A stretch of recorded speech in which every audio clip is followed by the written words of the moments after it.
Hey everyone, welcome to Plant Powered Business Strategies to Grow Your Positive Impact. I'm Brieanah and I'm here with my friend Johanna. Hi. And our guest today is Kayla Kaplan. Hey Yay. Kayla. Welcome.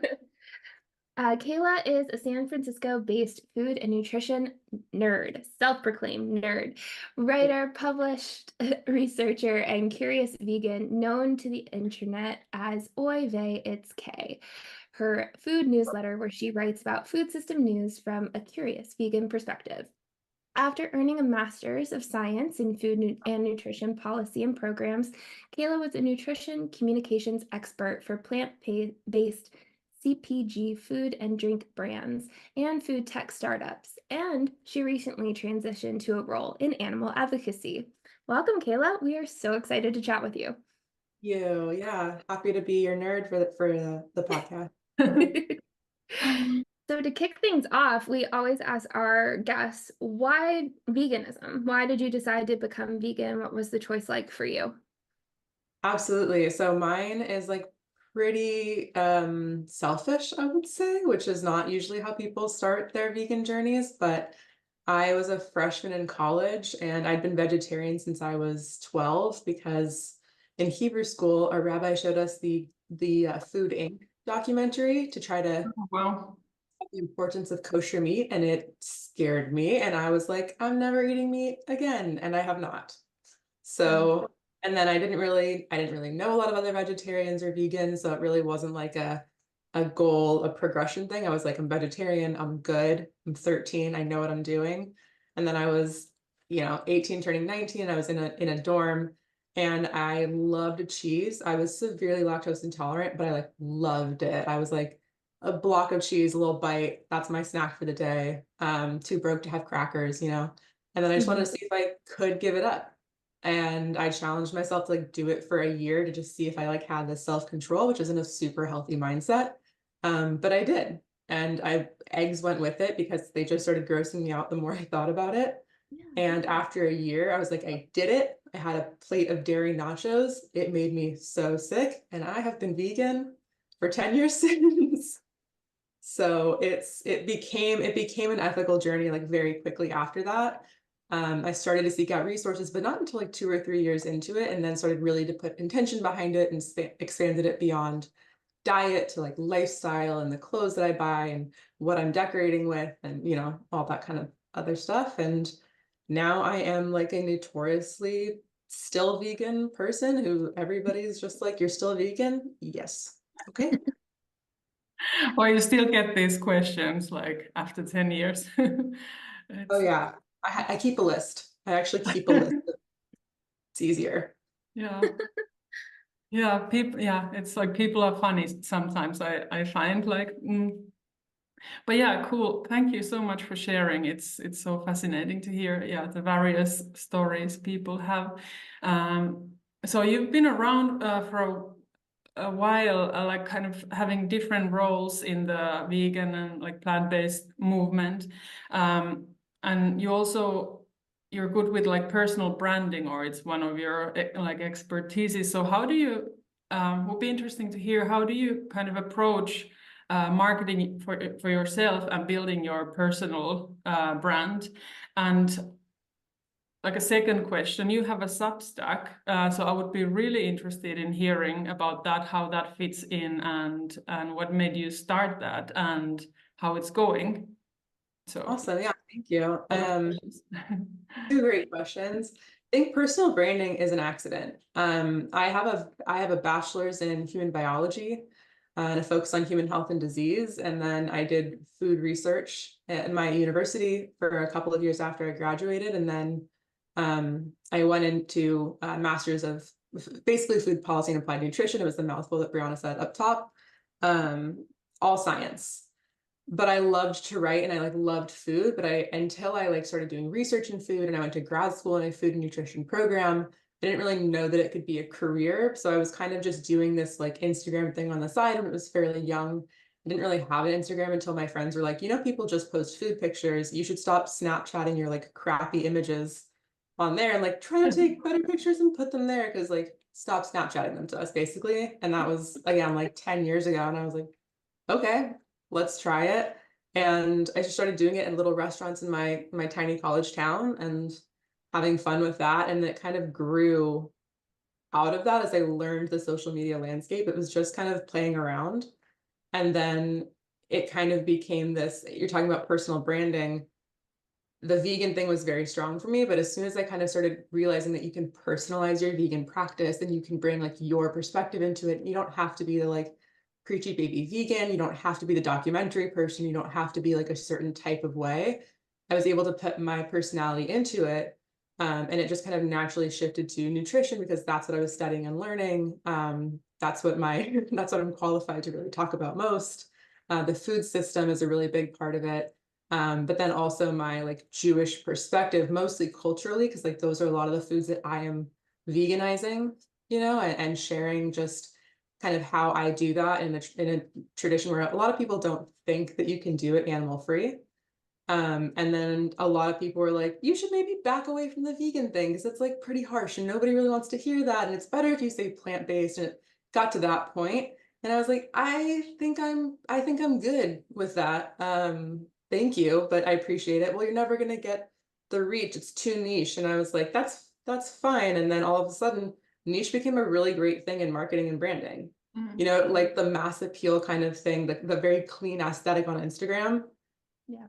It kind of went away. But in 2016, 17, when I started, it was like, it wasn't that. It didn't seem to me to have as much of a niche. And so I kind of learned the branding over the process of being like, I like my perspective. My perspective's going to change, but I can kind of commit to that. Everything felt authentic and organic.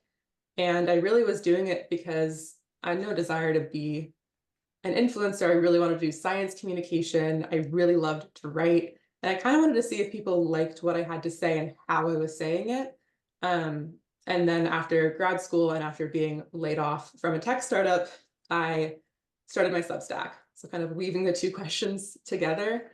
And my Instagram name is Oy Vey, it's K. So it naturally kind of went to Oy Vey, it's a food newsletter. And I like that branding aspect because so many people are already being like, it's a vegan newsletter. And with Oy Vey, you can either be like, Oy, it's a vegan newsletter, or whatever it is, or Oy Vey, it's K again, So you can, if you're gonna be upset with me, at least you're gonna have my branding when you say it.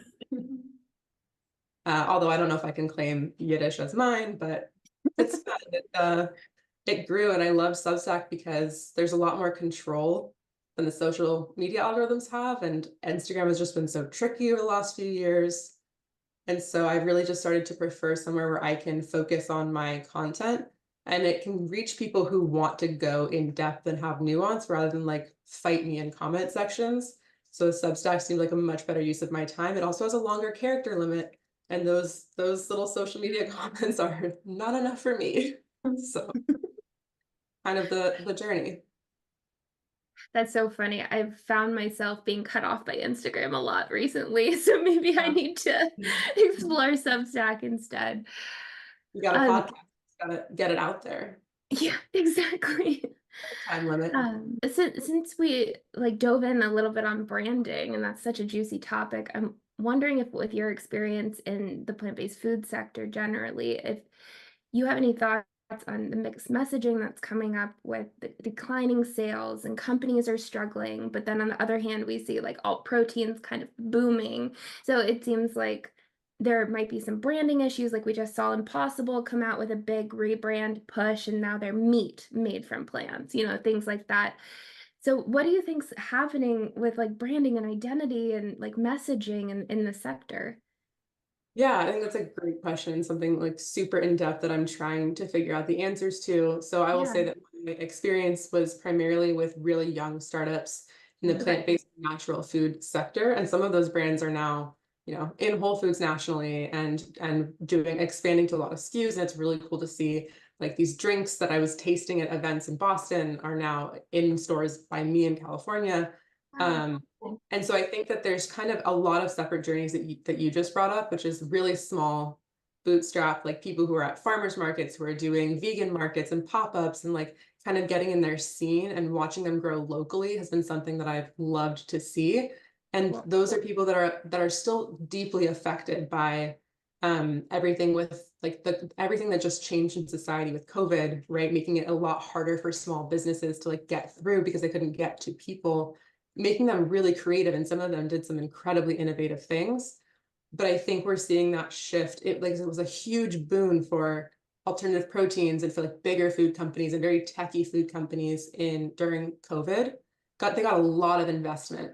And then when that investment didn't seem to be like immediately a high return on it because legislation's not fully there and the regulation's not fully there. And there's a lot of people campaigning very heavily against alternative proteins, but also just the vegan food space in general with what we can say, what we can't say, and what needs to be an additional claim on it, gets tied up in courts, all that stuff. And so I think that there's a branding issue because a lot of these companies are now like, I think alternative proteins always had the goal to reach the masses, right? Like they were never interested in just vegans. Like we had Boca burgers, they were such, but we were still vegan, like, and and all the stuff that I've read said that their intention was to go big.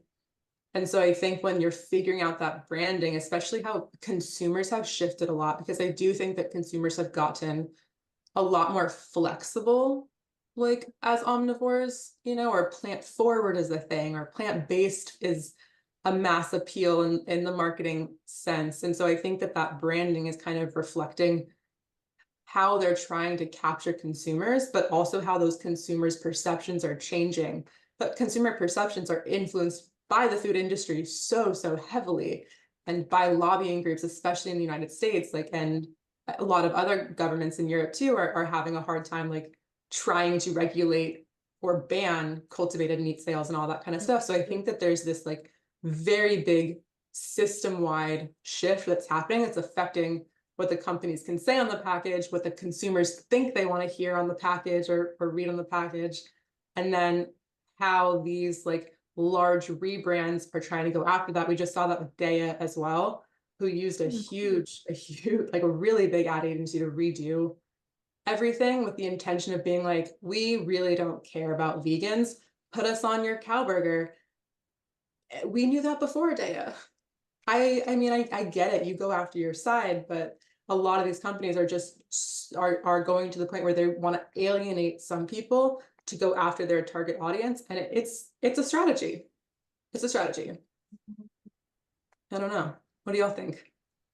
Wow. That brings up so much of like the dialogue that I see on LinkedIn with thought leaders of, if we're calling it plant-based, can vegans trust it? You see like true hardcore, vegans that want it labeled vegan. They want to know that they can trust the product. Like, okay, we're tired of reading ingredient lists. I get it.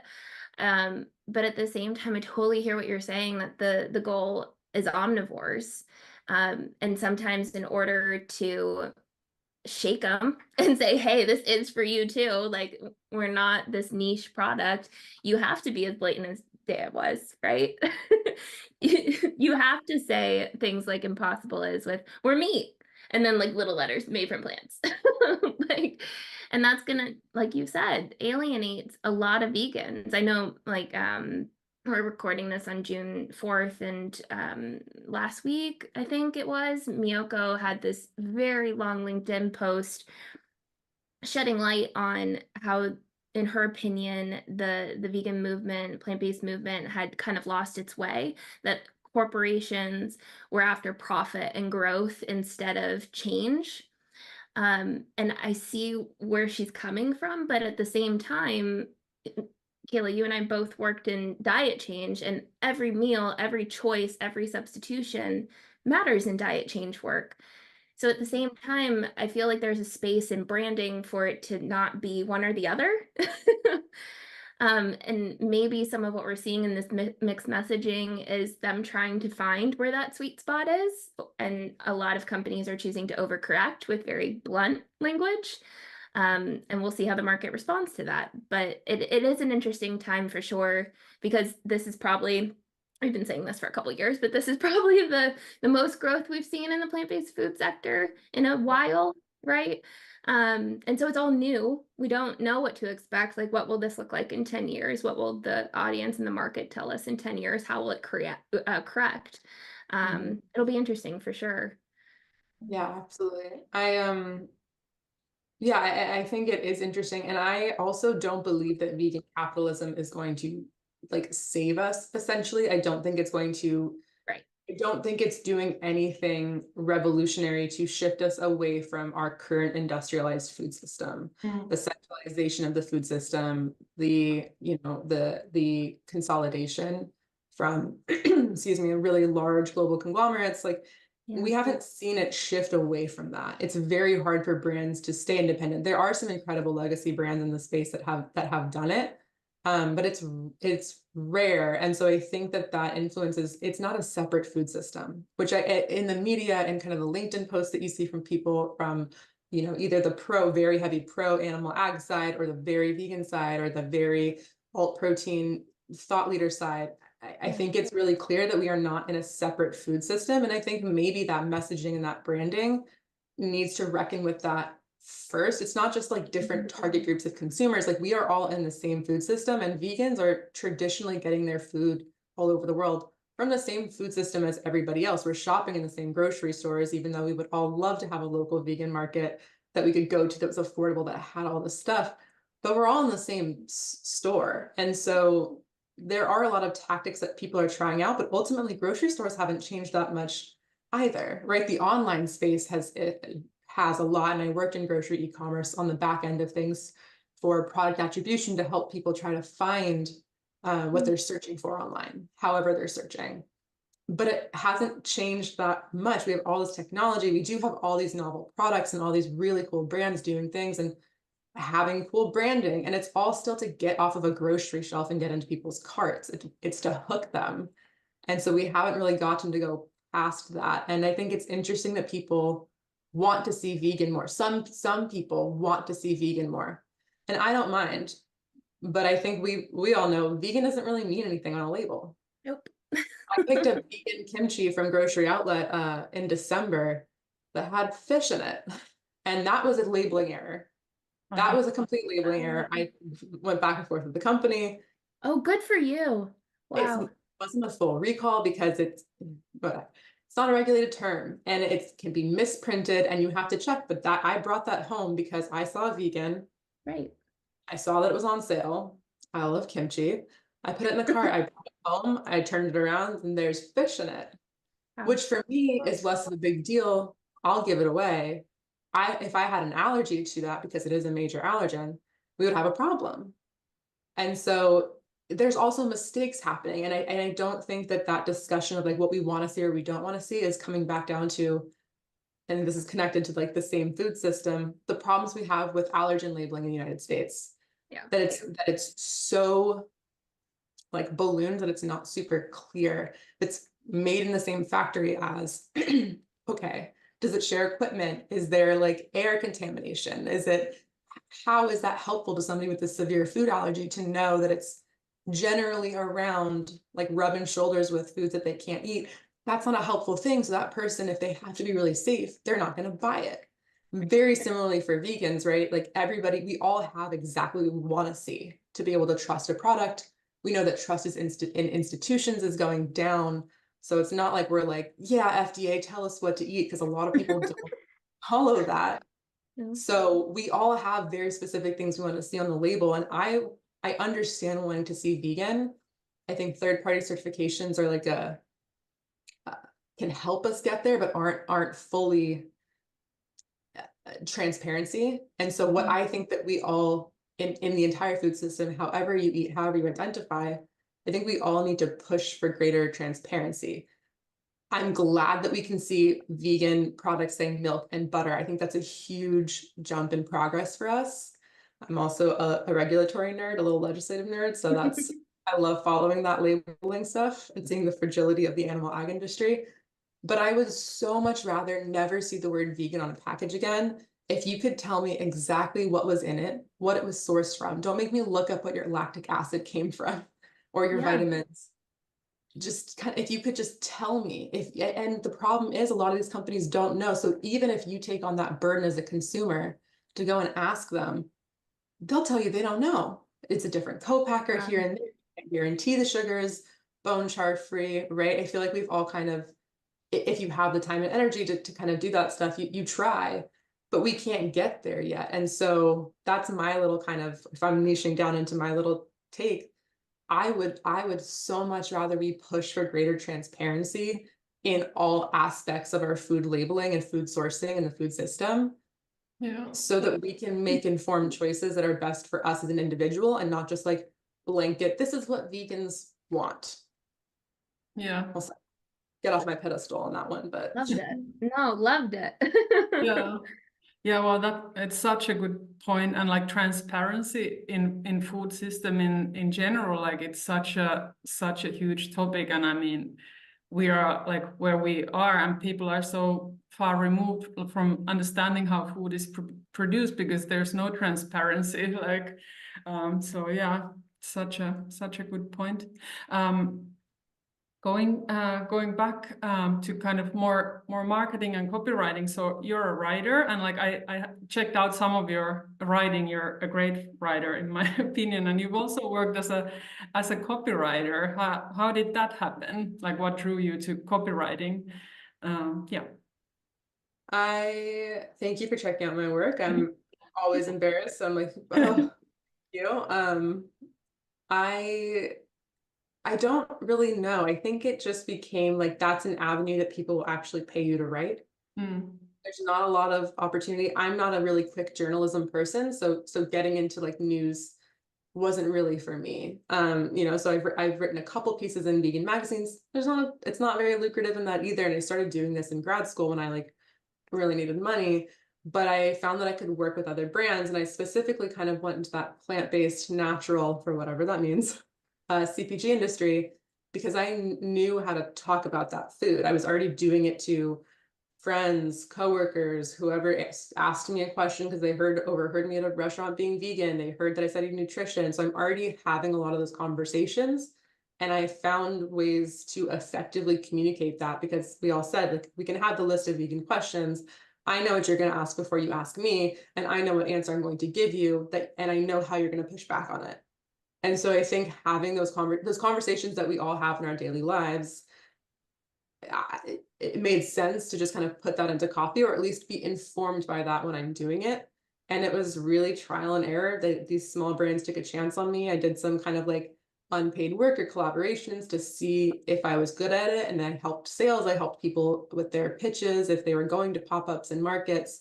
And that kind of just made its way to like working with an agency and doing the copy for launching for websites, taglines on products. And I'm really the target consumer of a lot of those products. So I was like, what would I want to see on it?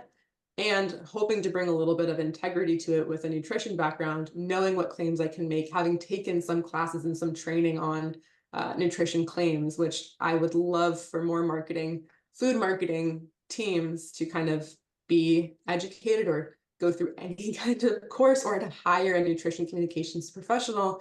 Because for me, I found that it wasn't that hard. We don't have to kind of lean into the harmful like stereotypes and perpetuation of misinformation and disinformation just to sell people a product. Like, we can sell it and it can look cool and it can be fun and also truthful. And so that's kind of how I fell into it. And then my Substack is like my commitment to longer. It is not optimized for SEO. It is not optimized. It's not optimized for anything but my brain, I felt like, but people seem to enjoy it. So that's how I kind of relax from the copywriting, because I think it is I think you both know, it's like a very specific formula. It's not, there's a lot of creativity that goes into it, but it's mostly about form and function. On that, would you have some like quick copywriting tips, or like some like wisdom to part from your from your experience to our listeners who might be, well, like vegan business owners? I would say get somebody who has, or find people who you can source diverse feedback from. Learn how your copy is going to hit when different people read it, because we all bring our different cultural backgrounds, it might be like, that sounds fine to you. In this group of people, you're going to come off like that. Or talk to different, if you're specifically in the vegan space, talk to the different kinds of vegans so that you can at least anticipate their reaction. It might not impact the copy that you put out there, but when we say like, this is effective copy for whom? And it's usually the algorithms. It's not effective copy for people, it's effective for the internet. And I know that there's a lot of great strategies that are in that, and we can't get away from that if you want to be successful. But I do think that it's really helpful to that's how factor in diversity throughout it, right? And to seek it out before it goes on shelves, before it gets onto the internet, so that you can, again, anticipate this stuff and at least be doing it with intention. And that also includes like sourcing it to people who, if you're talking about farmers on your website and it's all about regenerative, talk to farmers, right? See how it comes off to them. Does it accurately portray the people that you are trying to represent?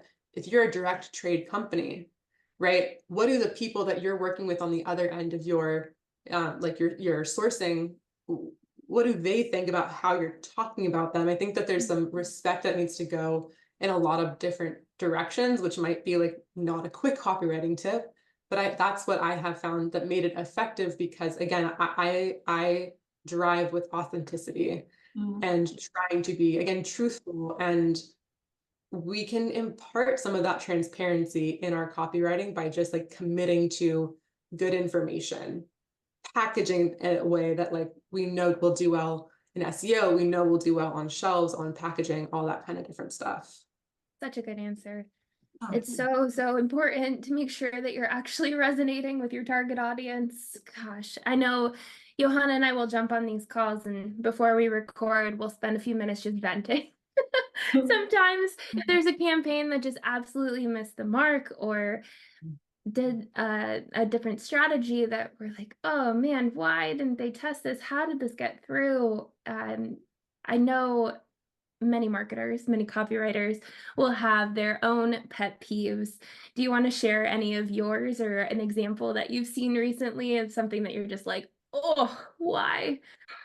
Well, first of all, I want to be privy to some of those. I would love to hear what I call We should start recording them, Johanna.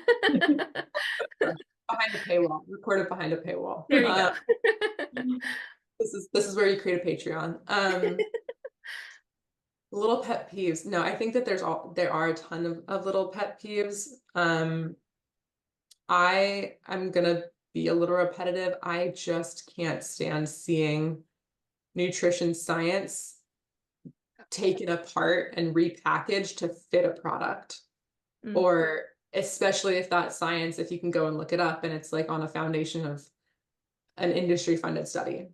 And it's kind of like what headlines do when they talk about science is, oh, this product is going to shorten your lifespan by 10 minutes. And you read the study and it's like, that's not, how did you get there?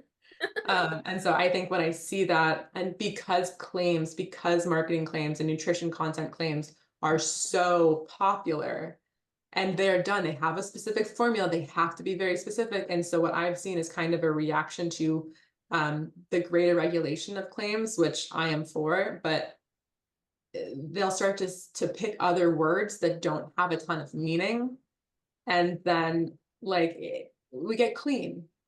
We get another word that is a very popular descriptor that nobody can tell you what it fully means. There's not, there's no like universal, this is what it means, unless there's a certification, but then you have to read all the entire content. It doesn't mean anything. So it's hard for me to see fluffy words on packaging, knowing that like you're just trying to appeal to what people are hearing on Instagram. And it's just kind of this feedback loop of people using buzzwords. This is what we want to hear. This is what consumers want to hear. Well, consumers heard it from you. Who actually wants to hear it? What does it mean? So to me, it's that like it's the fluffy stuff that we know people want to see, but like let's do fluffy better. At least put it on your website. That's part of your labeling, right? Your copy on your website is included in your food labeling. It's not just what's on your package. It's not just on whatever product you're selling. Your labeling's on there, and you have a lot of opportunity with websites, with social media to educate people on the words that you're using. And so if that word, I'm going to stick with clean. If that word clean is important to you, tell people what it means. Yeah. Right. Yeah. I don't know how we're writing words with no meaning. Yeah. So that will get me every time. Yeah, I was at this new food conference in Berlin, Germany, well, a couple of times already, but last autumn, and one of the we were like they were talking about like trends in the plant-based sector, and one is like, yeah, clean food, and it's just like, yeah, it's clear, but like, yeah, what does it mean? Like, and You didn't drop it on the floor before you put it in the package. No dirt. We brushed. yeah, and also like a side note, but not really like a side note, like I think there's something really problematic like with the idea of like clean versus dirty food to me, like in general, like it just doesn't, like the vibe there is strange to me. So yeah. Yeah. I think you hit something really important though, is because when we use that word, right, especially if it's a word that doesn't have a clear definition or meaning, what's the flip side? You know, and we know that in marketing, well, it's a greater serving of X nutrient than whatever. Okay, you need to tell the than. That's like a requirement. You have to be able to tell me what it's greater than. What is the benchmark? And we're not doing that with marketing copy language, where it's like, okay, it's clean. Is it cleaner than your last product? Is it cleaner than another company's product? Is it cleaner in a like a very specific pesticide sense, like cleaner than what is, and what is dirty? You have to be able to tell me both, because if there's a fair trade product, there's also an unfair trade product. And I would like to know more about what the difference is and why I'm allowed to buy an unfair trade product or a dirty product, which again, it doesn't really mean anything, but like, I want you to be able to tell me that. And again, if you will push these companies on it, your copy's on your website, if it's on your labeling, I'm going to ask you, because I have too much time on my hands sometimes, and they can't usually tell you. Wow. And all you have to do is hire a nutrition informed person or a regulatory informed person, which can be really difficult for small brands. But I think that would really help you in the long term, because you have so few words to hit people and to really be punchy. You might as well make them count. Totally agree. Well, and it helps build trust too. Something we talk a lot on here about is that marketing is really at its core helping you build a community of steadfast purchasers, of customers, of, you know, supporters, whatever word. Like we're talking about picking the right word, right? Yeah. But whatever you want to call your audience members, we're trying to build trust with them, build a relationship with them so that they trust you. And so the more transparent you can be, the more you can explain us versus them, your mission of why you went to the left when everyone else is going right. The more trust you build with them, makes a stronger brand and probably helps the longevity of your brand overall. Yeah, and probably helps you get sued less, hopefully. That's always the goal. That's always the goal. Well, and speaking of, Kayla, like let's flip this. So we talked about pet peeves. I'm wondering if there's like a success story that comes to mind, like a brand that's super transparent, that builds that trust, and you're like, oh, they are doing it right, that our listeners could go to for inspiration. Yes. Okay. So when people ask, you know, it's when people's like, what's that song? And it just pops out of your head. I'm like, I can't my whole brand. No, I think that there are a lot. I tend to stick to smaller local brands, which is not going to be super helpful for a national or global audience. But I would say look to the people in your community that haven't quite made it out yet, who are literally, they know exactly who they're talking to because they're at the farmer's market talking to them. They know exactly what their customer wants, because people tend to be very vocal when they're talking to you face to face. And if you're growing within your industry, I was in the entrepreneur space and food entrepreneur space in Boston for my time during grad school. And I was really, it kind of shifted. It's what got me interested in entrepreneurship and food production and CPGs, because I was talking to these people who were so passionate about their products. And so rather than like naming a specific brand, because trust, right? They all change, and I could love them today and next week, I don't know. But I do think that those people who are smaller and who are still really committed, who are so driven by a mission and driven to I have a health problem, my kid had this health problem, so I created this product for them, for people like us, and I'm doing it because I care deeply, they do it really well. And so I think that those examples are also so often overlooked and are like listicles of like 10 best brands or 10 brands with the best packaging or like what a trendiest new products. And they all, these trendy product lists, they all tend to come from smaller producers, people who are punted into like ethnic food category, because again, our traditional grocery stores have not made room for them. And I think that it's really cool because they have they can't be there without their audience. And so if they mess up, like they don't have an audience, they have a business, and we see that too. But I think that people who are consistently at the farmers market, who are now selling in local coffee shops because they were finally able to get their package on stores somewhere, it's not Whole Foods, but that counts. I think that stuff is really cool to me, and it's easier to find because you can go to your local, hopefully if you're in an area where you have access to like a food community and not just a corner market or grocery store, you can kind of get to know your local food producers, which bridges the gap to transparency because you can ask them where they get their stuff, and they will usually know better than a big company, and they tend to not waste words because they know exactly what they're doing. Yeah. Well, I love that so much. It's such a good reminder, like support your local farmers market and small plant-based brands, everybody. Yes. Yeah. Any brands that you've been loving lately, either of you? Oh Or any gosh. friends? I mean, this is the complete opposite, but like, I mean, like I love Oatly for their marketing. Like I just have to mention this, like, okay, there's a lot to be said about Oatly in like one or two directions, but like they have these huge posters here in Europe, like because there's the European parliamentary elections now, and it's going to be it's probably like the biggest election or the most meaningful because of the rise of the right wing and like the future of like, you know, nature, climate crisis, everything. So they have these posters saying vote, like as in oat, Nice. so like promoting themselves, but also yeah, like I do like them, but Bree, I let you take over here while I think about like a local small brand. No, I'm glad that you brought up Oatly. I know that's always a favorite of ours. I do think that they shifted in the space too of like you can be vegan and you don't have to, it doesn't have to be the nice, like everybody loves us, we want to be as nice and whatever as possible. That's like a super, we're talking about niching down. That brand voice is so recognizable. It's really effective. It's very niche, and people, you get your reactions, which helps you on social media, which helps you in Google.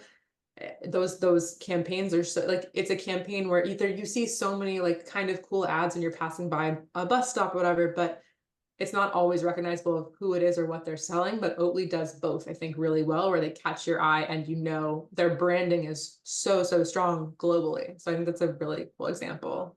Yeah, and I think another one in that vein that has a really recognizable voice and brand that comes to mind for me is Slutty Vegan.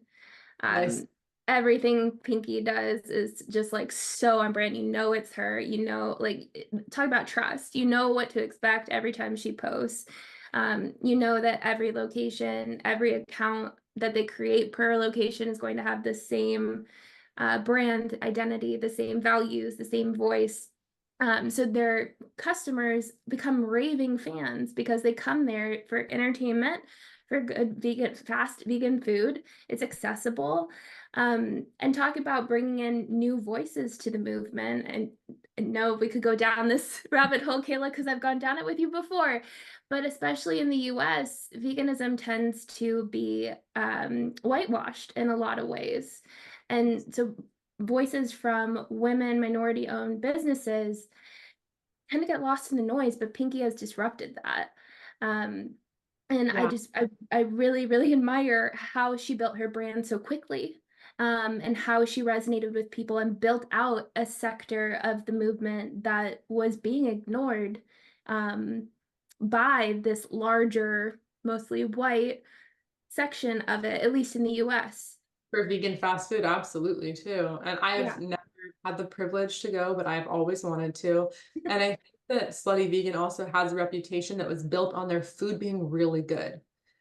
I know a lot of restaurants, especially I'm from LA, and a lot of restaurants in the LA area that are so popular on all the vegan lists. I don't think they deserve the reputations. I'm happy for them.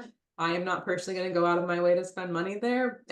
So it's very interesting for me to see people who I think have really strong branding, really strong social media presences. They know what they're doing. They know who their audience is. It's all very recognizable. I don't think their food matches up. I think they should, that's to me, I'm not picky, but I think I have a little discerning palate because I like to cook. And so I don't like to get stuff out that I feel like I could make better. And Totally. maybe that's me conflating my non-professional chef abilities, but I think that Slutty Vegan is one that like has a reputation where people are like, the food is so good. The branding, spread it, but the food, I've never heard a negative review of it. Yeah. So They that's, can back it up. yeah. And I think a brand in this space, I want to talk about like longevity and also kind of representing like minoritized voices is Dr. Bronner's, Oh, which yeah. is a brand that isn't exclusively food, but let's talk about a brand that is recognizable without reading. You can see it from colors. You can see it from like, even no matter what product they create, it's Dr. Bronner's, and it's been Dr. Bronner's for what, like 100. I mean, it's a very long time, right? Yeah. Like it's a family-owned business to this day. Their branding to me encompasses their company values because I've never worked for them. I don't know anybody that works directly for them, but I know the employee benefits that they give, right? With like childcare and free vegan lunches and like they're getting into like psychedelic therapy for their employees and like really cool stuff. They talk about their pay scale and their pay ratios from executives to like factory workers and everybody in between. And that's a brand to me too, that's doing the branding really well, strong, very committed to their values. They know who they are, they know who their audience is, but they haven't relaxed their like commitment to their ethos and their commitment to how their family started the business. And they're starting to get into food. And it's like, well, I've always kind of wanted to see what your soap tastes like because it smells so good. So and I know If that it tastes like the chocolate, then we're in for a good surprise. then you get to, and you know that the chocolate was made because they were like, we have an excess of this product. I think it was, I want to say palm oil. Where can we put it? Chocolate. Right.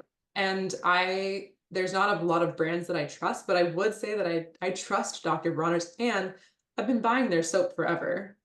You know, they're somebody who I think I would be so disappointed if any of that ever shifted, but I kind of have faith that it won't. And I think that what they do, it's a very unique voice. And I think that that's super cool to have wrapped up your branding, your voice, your marketing with your company values and making it more transparent than another brand I could think to name. Moving on from like marketing, you're working in like animal advocacy these days. You still have your own business on the side, if I understood right, but like what made you move to advocacy? Yeah, so it was kind of born out of need.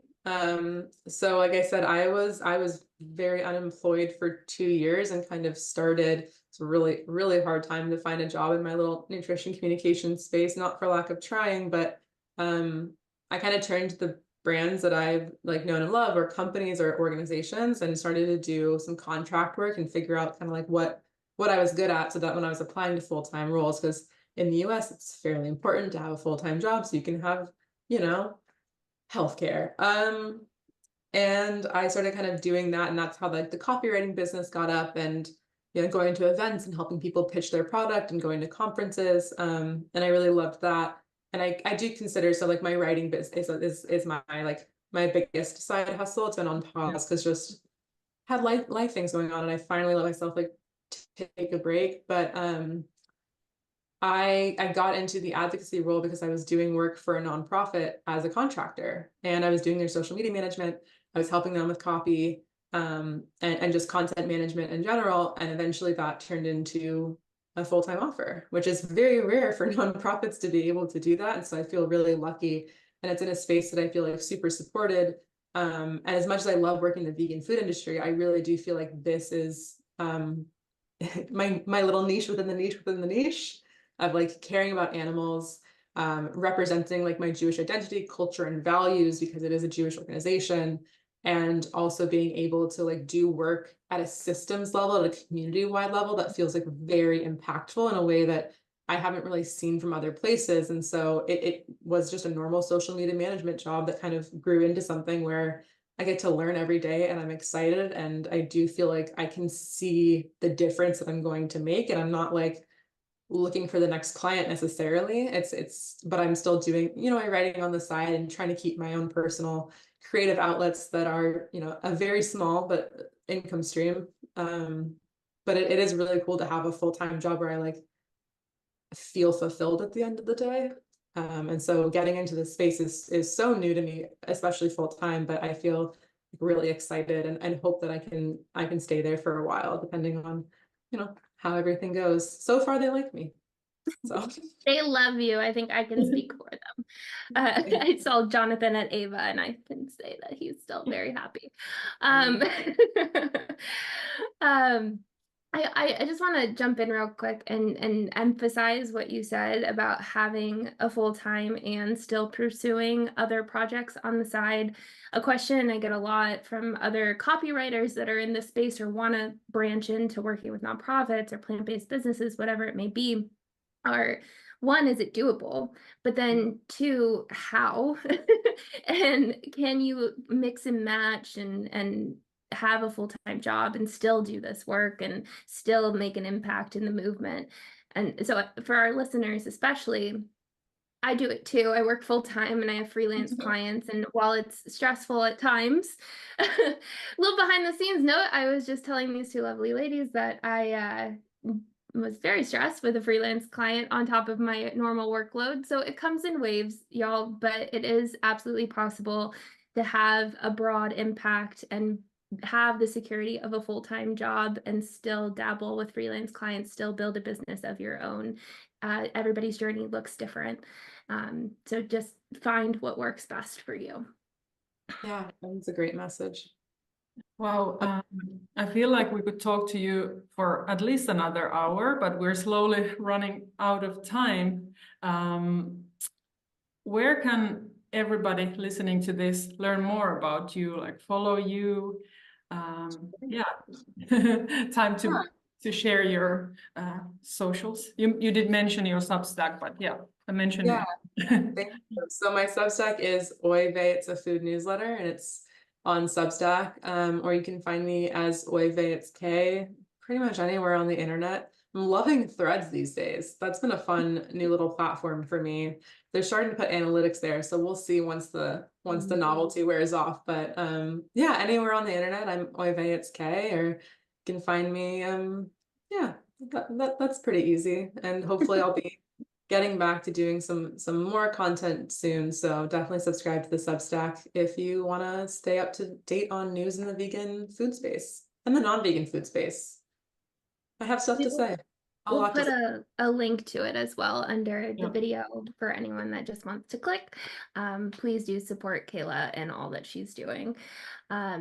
Also, if you have questions for any of us, we're happy to put your contact there, Kayla. So if that's Instagram, I can link Instagram, whatever platform you prefer people reaching out to you if they have questions and want to chat with you directly. But thank you so much for chatting with us. This, like Johanna said, we could keep going and continue to nerd out on all these wonderful topics. But we so appreciate your time. Thank you so much for having me all. Yeah, awesome. Thank you from me too. This was just wonderful. We will see you guys next time. Bye, everyone. Bye.